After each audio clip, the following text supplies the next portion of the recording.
সন্ধেবেলা চটজলদি কিছু খেতে চাইলে এই অমলেটটা বানিয়ে নিন।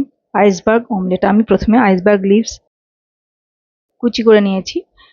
দুটো ডিমের কুসুমটা আলাদা আর সাদা অংশটা আলাদাভাবে আলাদা পাত্রে নিয়ে নিয়েছি।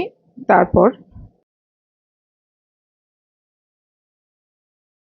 আইসবার্গের কুচি দিয়ে দিলাম সাদা অংশটার উপর ডিমের, তাতে নুন দিয়ে দিলাম আর হলুদ অংশ মানে কুসুমের অংশ নুন দিয়ে দিলাম। তারপর দুটোই ভালো করে ফেটিয়ে নিলাম। তারপর চাটুতে অল্প একটু তেল দিয়ে আইসবার্গ সমেত সাদা ডিমের অংশটা দিয়ে দিলাম। অল্প একটু রেড চিলি ফ্লেক্স দিয়ে দিলাম। তারপর সেই অমলেটটা বানিয়ে সরিয়ে রাখলাম। এবার আবার অল্প একটু তেল দিয়ে তাতে দিয়ে দিলাম কুসুম আর দিয়ে দিলাম অমলেটটা দিয়ে তারপর এভাবে মুড়ে নিলাম। তারপর টুকরো করে কেটে নিলাম। এবার সসের সঙ্গে পরিবেশন করে নেবেন।